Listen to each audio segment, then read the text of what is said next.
está añadida en forma subrepticia 20 soles, 10 soles.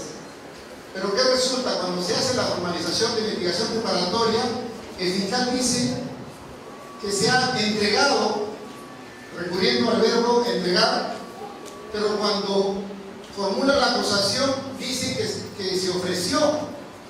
Entonces ahí vemos una discordancia en lo que dice el doctor entre el hecho de que en su formalización dijo entregar y cuando viene a juicio dijo que se ofreció, y ese caso se le puede caer abajo porque el abogado se va a percatar justamente de esa discordancia que es esencial para que el fiscal guarde coherencia con lo que propuso. También nosotros hemos visto que hay veces casos en los cuales la base fáctica, es decir, los hechos que propone el fiscal, ni siquiera se acerca al tipo penal que invoca. Tuvimos un caso en un turno común en el cual una persona le habían robado su vehículo y esta persona recurrió a la 50, conocida zona de Fragán, y se encontró con un amigo que le dijo: yo te consigo, un vecino de su casa, del lado de su casa, le dijo: vecina, ¿qué hace por acá? No, estoy buscando mi carro. Yo conozco gente acá en la 50, voy a buscar. Y el vecino se ofreció y al final le dijo: vecina, ya sé que tu carro lo tienen ciertas personas. Y este vecino, colaborador con esta rabiada, logró contactar a las personas hasta que se llegó a pagar un precio. Su vecina dio el dinero y al final se recuperó el carro. Cuando iba a recuperar el carro, el cónyuge de esta persona, de la agraviada, lo interviene nuevamente al señor esposo de la agraviada, la policía, porque el carro seguía como robo, pedido por robo. Y resulta que se aclara este problema y el fiscal promueve una denuncia, formaliza, diciendo que es extorsión, diciendo que este vecino ha extorsionado a la persona para conseguir un fin patrimonial, en contubernio con los delincuentes. Si uno analiza bien, lo único que hizo el vecino fue a negociar un bien ajeno. Estaba inmerso en un delito de receptación. Y la propuesta del Ministerio Público hablaba de una extorsión. Entonces, el depositor nos hace ver eso y en verdad se refuerza con los casos que acontecen acá en Lima Norte. Y otra situación que también ha resaltado es en cuanto a que a veces existe la base fáctica del hecho, o sea, el hecho existe en la realidad, pero no hay forma de que el fiscal lo haga llegar claramente a la mente del juez. Y es lo que está pasando con el modelo antiguo. El fiscal puede proponer, como decía el doctor, un caso de delito culposo, de tránsito, y resulta que en su imputación solamente dice que ha vulnerado reglas de tránsito. Genéricamente, no se sabe, habría que adivinar si fue por exceso de velocidad o por la otra causal, de repente porque no tuvo bien los frenos, lo que dice la norma de tránsito. Tiene que el fiscal ver una manera de vincular, o sea, hay un hecho probablemente delictivo, pero el fiscal no lo sabe encauzar qué base normativa es lo que respalda esa vulneración a la regla de tránsito. Nosotros acá hemos tenido en Lima Norte un caso en el cual un juez, con el modelo híbrido que tenemos del Código de Procedimientos Penales, con el nuevo Código Procesal, pidieron una prisión preventiva y resulta que el juez dio un no lugar, con una mayor garantía, dio un no lugar a la apertura de instrucción del caso, o sea, analizó la imputación necesaria que se debe exigir. Si el caso no era, ni siquiera tenía base penal, ¿por qué pasar siquiera a la prisión preventiva? Pero el juez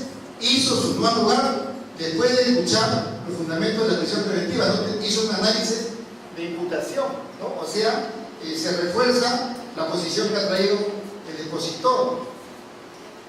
Pero también tenemos algunas preguntas vinculadas, por ejemplo, algo que no me queda claro y también puede generar problemas, nos lo pueden hacer notar tanto los defensores, en cuanto a la prognosis de pena. Cuando el juez pasa al análisis del elemento material de prognosis de pena, señala el expositor que debemos tomar en cuenta la imputación, que es la que va más o menos a dar un inicio sobre la pena que puede aplicarse. Pero yo digo y le pregunto si cuando hacemos la prognosis de pena con el tipo penal, con la pena combinada, el tipo penal objeto del requerimiento, no se estaría haciendo una doble valoración cuando se hace mención al mismo elemento para después llegar a la gravedad de la pena en la parte del peligro procesal. Le pregunto al depositor si no es incompatible que el juez use la pena como elemento de su calificación, tanto en la prognosis como también a la hora de calificar el peligro procesal. De repente hay un doble baremo, una doble valoración, me parece que eso puede ser cuestionado. Y algo que también, aprovechando que el doctor tiene más experiencia, porque el código tiene mucho tiempo, vigencia en Arequipa, le pregunto cómo están llevando ellos los turnos. En primer lugar, ¿cómo están llevando los turnos en Arequipa? Si son diarios, interdiarios o semanales, como acá en Lima Norte. Y algo que también, doctor Mendoza, quería preguntarle, algo que escuché en una conferencia de un internacional, de un profesor de Derecho Constitucional, nos decía que el plazo de 48 horas que se le da al juez es inconstitucional. Porque ¿qué garantía tiene un ciudadano que con el antiguo modelo su situación se resolvía, llegaba al juez a las 24 horas que el fiscal formalizaba y recibía su situación jurídica inmediatamente dentro de las 24 horas? Y ahora con el nuevo código prácticamente pierde su garantía el justiciable de estar 2 días preso, 2 días adicionales más, sin definirse su situación jurídica. Entonces, ¿cómo están haciendo, doctor Mendoza, sobre esta situación? ¿O se están atendiendo inmediatamente los casos de detenidos para evitar la vulneración de la libertad o extenderla más allá de lo que razonablemente exigen los tratados internacionales y la propia Constitución? Eso, doctor, y también algo que también creo que le consta al señor presidente en un plenario en el cual presidió, sobre la ampliación de la prisión preventiva.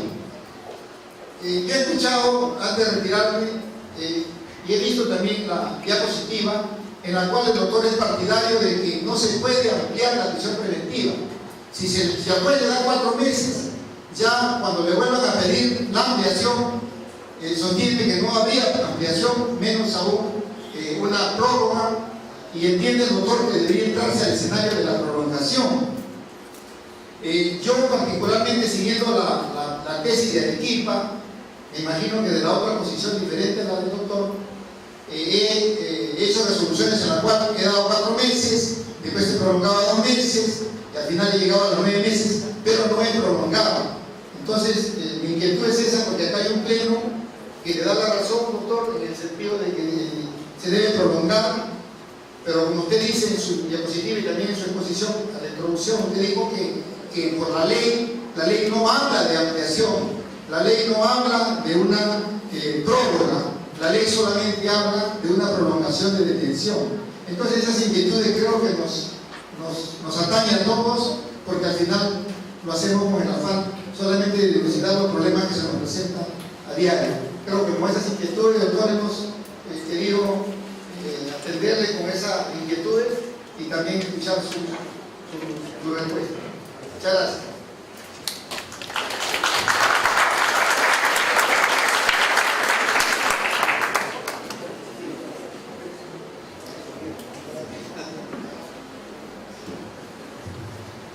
Gracias, doctor. Hay varios temas que se han tocado. Comenzaré por el último, que es un tema cierto debatible, porque resulta que la ampliación de la prisión preventiva se entiende cuando el juez ha aplicado un plazo inferior a los 9 meses. Esa ampliación podría ser más o menos, y así se da en la práctica. El fiscal le dice: señor juez, me dieron solamente 4 meses, pero el plazo de prisión preventiva es 9. Solicito que se amplíe 9. Entonces el juez lo que hace es correr el traslado a la defensa técnica y le pregunta si 4 más 5 son 9. El abogado defensor saca su calculador y dice 4 más 5 son 9. Entonces el juez dice: estoy considerando que el Ministerio Público postula que 5 más 4 es 9, y atendiendo a que la defensa llega a ese mismo acuerdo, por tanto se dispone la ampliación. Completamente irrazonable, completamente irrazonable. Si se va a disponer una prolongación es porque hay circunstancias y no una ampliación, jamás una ampliación por mera literalidad, porque me diste 4 y me faltan 5. No es así. Estamos hablando de una restricción seria de libertad. Por eso es de que se atiende a la prolongación. Entonces no podemos entrar a una suerte simplemente, señor, o en algunos casos, señor, no entrar solamente, sino señalar que por la carga procesal no se realizaron esos 2 actos de investigación. Tiene que presentarse unas circunstancias, si lo establece claramente la modificación, que generen una especial dificultad de los actos de investigación. Y se corre el traslado para que eso se debata y el juez pueda tener una prolongación. Cierto que hay 4, pero aparecieron otras circunstancias, te doy los 5 más. Pero sujeto al debate, no una ampliación. Independientemente que por el principio de tipicidad, cualquier restricción o limitación de libertad tiene que estar regulada normativamente. Y lo único regulado normativamente que tenemos es la prolongación de la prisión preventiva y no la ampliación. Entonces, es una postura, esa la que se tiene. Obviamente, los colegas que mantienen otra postura, lo hacen sobre la base del máximo que señala el código. Ahí está. Eso es cuestión ya de mayor o menor razón que se pueda. Otro tema muy interesante que plantea el doctor es el tema de la doble evaluación.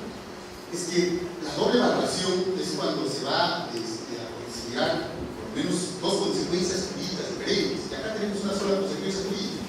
Están completamente indicados en el tema de la condonación de pena, pues, que es 15 años, ¿no? Y eso es un producto que no lo vamos a valorar, sino lo vamos a ponderar con el arraigo, ¿no? De esa labor de arraigo es donde decimos sí, es peligroso, ¿no?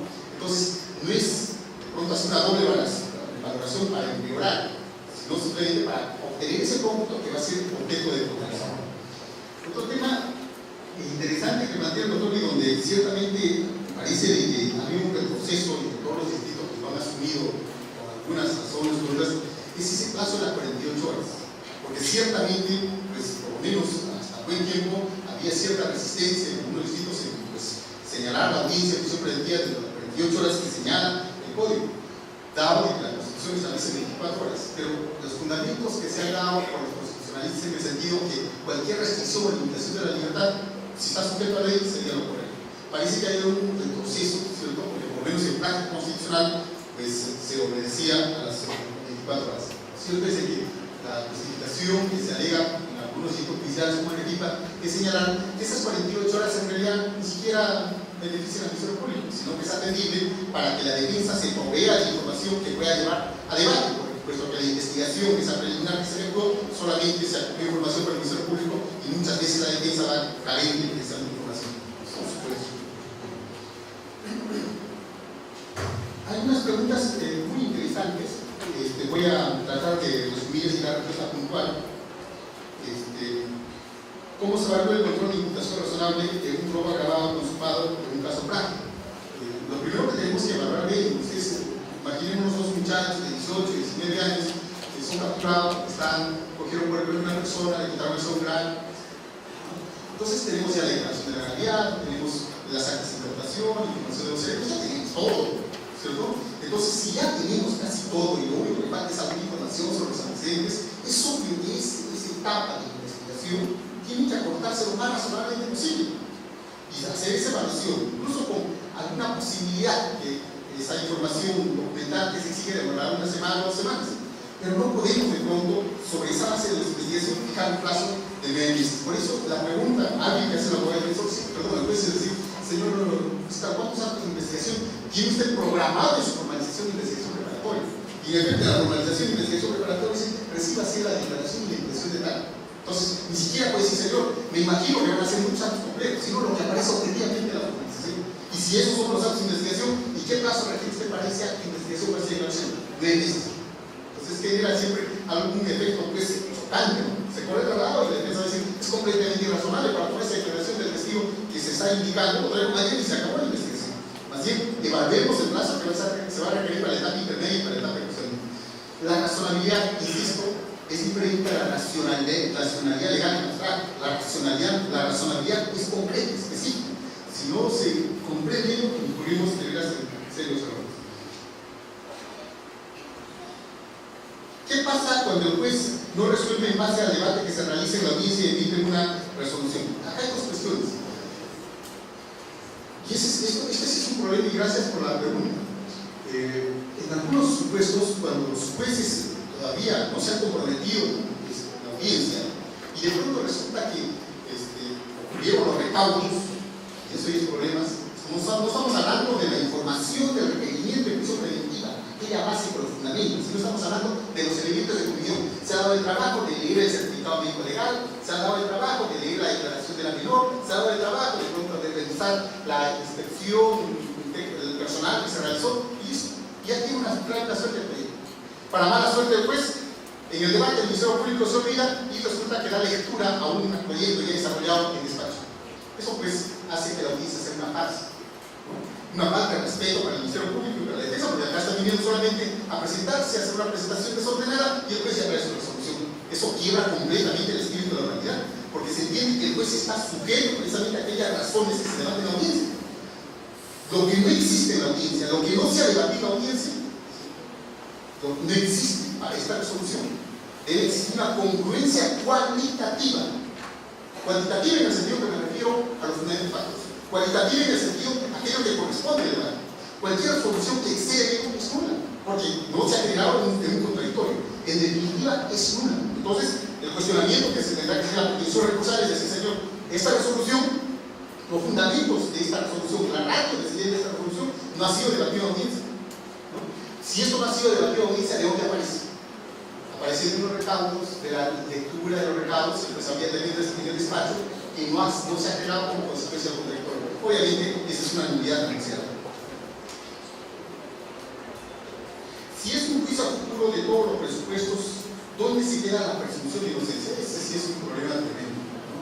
Algunos señalan en realidad de que el encerrar a una persona que tiene estado de inocente y resulta que después hacemos referencia a elementos de convicción producidos no con invención, no en prueba, pues va a colisionar seriamente con la presunción de inocencia. Es cierto. Algunos juristas, algunos procesalistas dicen que ese es el trabajo sucio que a veces realizamos porque resulta que terminamos encerrando a una persona simplemente con una información obtenida unilateralmente. ¿Cómo salimos de ese dilema? Lo único que tenemos que realizar es ponderar nada más esa suficiencia de elementos de condición perfectamente vinculantes para encerrar a una persona que se supone inocente.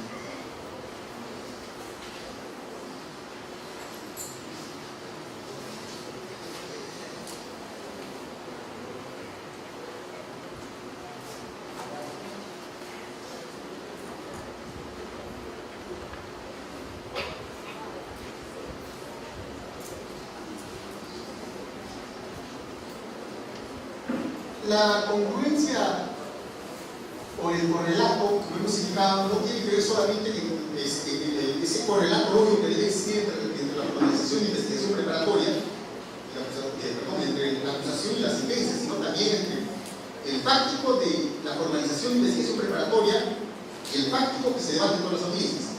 Pero este principio de congruencia recursal alcanza también al proceso recursal. Al proceso recursal. ¿Qué es un proceso recursal? Es aquel que se instaura con la formulación de una pretensión impugnatoria. Una pretensión impugnatoria tiene un pedido de nulidad revocatoria que tiene que estar asistida por fundamentos, de tal manera que quien solicita una revocatoria escribe argumentos que aparecen en esa pretensión impugnatoria. ¿Y qué pasa en este nuevo modelo? Resulta que el ámbito de competencia de los jueces de segunda instancia está delimitado por los fundamentos de la pretensión impugnatoria. De tal manera que los jueces superiores ya no pueden entrar a evaluar elementos distintos que aquellos que el propio impugnante lo está señalando, delimitando en la pretensión impugnatoria. Así que construir pretensión impugnatoria es algo, como hacer una demanda civil, porque el juez tiene que, la defensa, el Ministerio Público, cualquiera que cuestione, tiene que sostener esa revocatoria, esa unidad con fundamentos y con seriedad, porque sabe que al escribir esos argumentos está delimitando el ámbito de competencia de lo que es de instancia. Y lo señala el mismo Código Procesal. El Código Procesal en el sentido de ese proceso recursal, si el ese proceso recursal está regido por el principio dispositivo. Tal es así que el Ministerio Público puede desistirse de su pretensión. La defensa puede desistirse de su pretensión. ¿Y qué pasa cuando los jueces de la superior instancia resuelven sobre razones no postuladas en la impugnación? Afectan el principio de la prudencia recursal. Y sobre eso ya tenemos muchas casaciones que invalidan ese tipo de decisiones. Así que con este nuevo modelo, ese poder todoterreno que tenía la juez superior cede, porque ahora sí, su ámbito de competencia está dentro afectado por los fundamentos de la protección integral.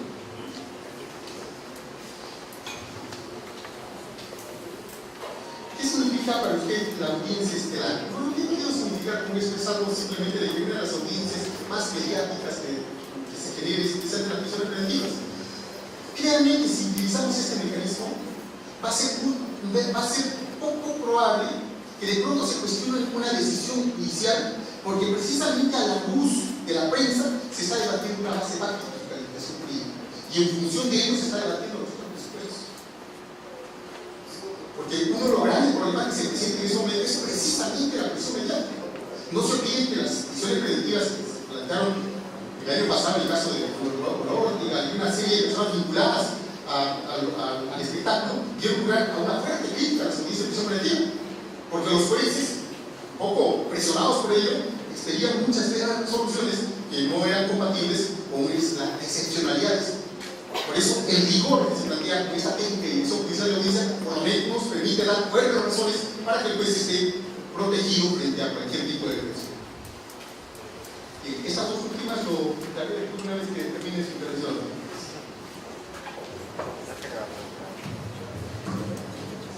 Continuamos con las posiciones del segundo panelista.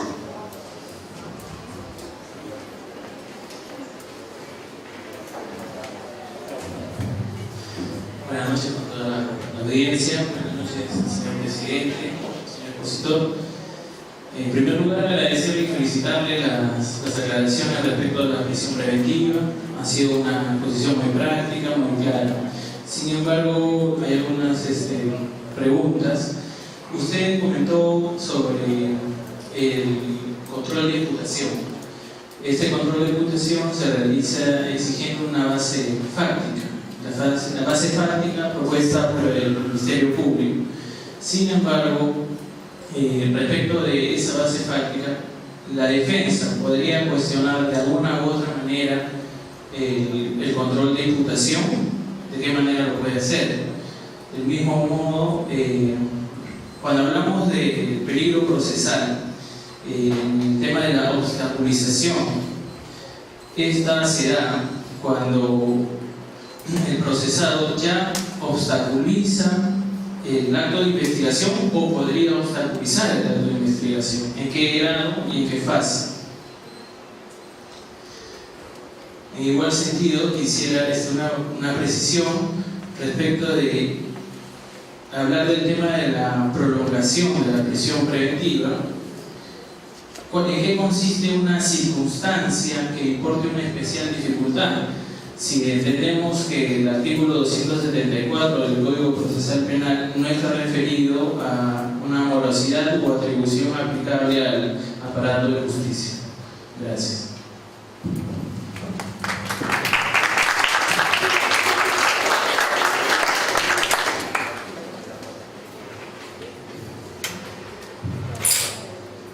Cuando el doctor hace una pregunta puntual respecto a la proposición por las circunstancias especiales, esas circunstancias especiales son aquellas específicas que se corresponden con el proceso, no con la carga procesal.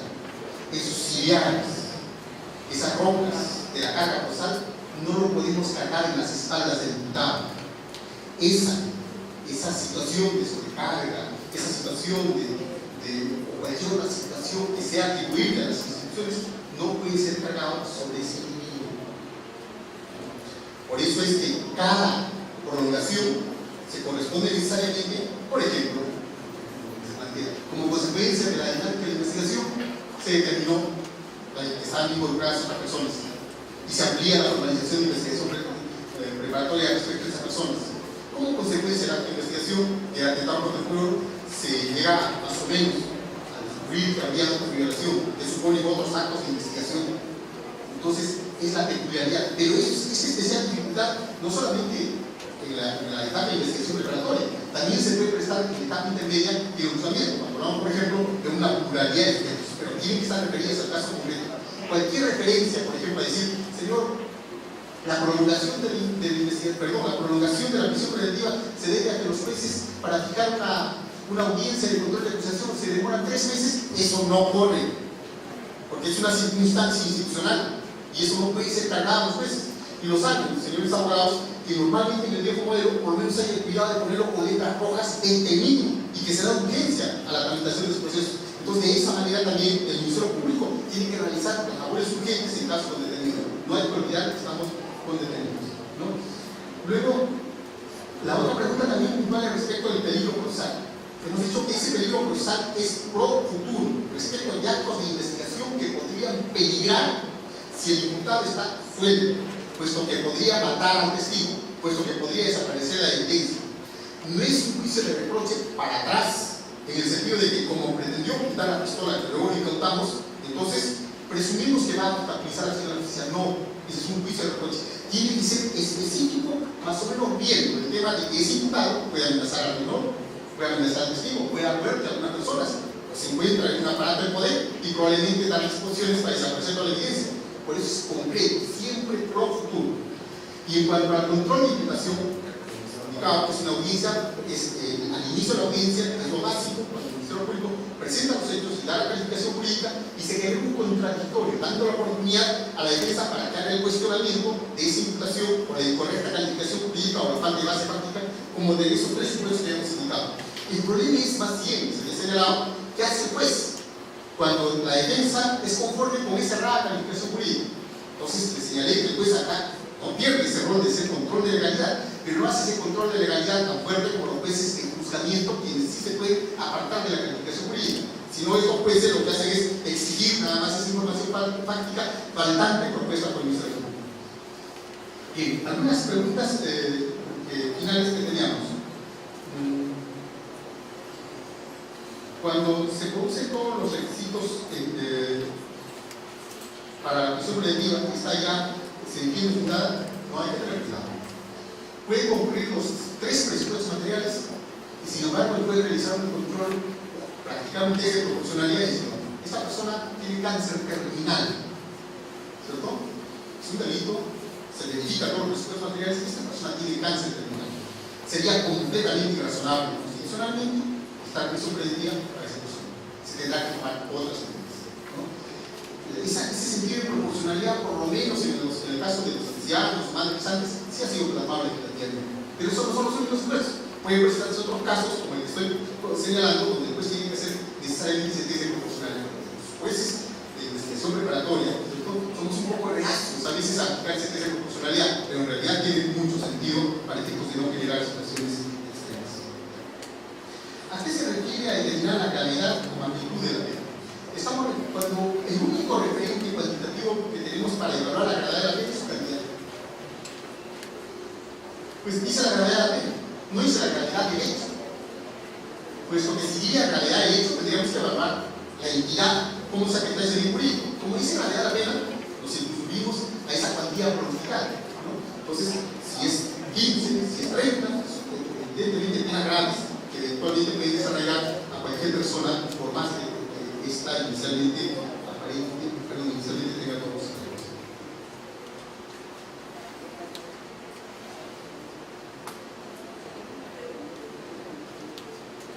Las referencias a la aplicación de la prisión preventiva aplicado como disposiciones ya a todos los procedimientos se rigen bajo las mismas pautas. Hay que tener mucho cuidado con esto porque los principios son uno solo. Hay cuestiones que se han presentado, por ejemplo, a propósito de algunos estándares que estableció el Tribunal Constitucional y se asume de que las modificaciones legislativas habrían variado. No, los estándares son lo mismo, como el caso del plazo razonable, que necesariamente se tiene que aplicar en cada caso concreto.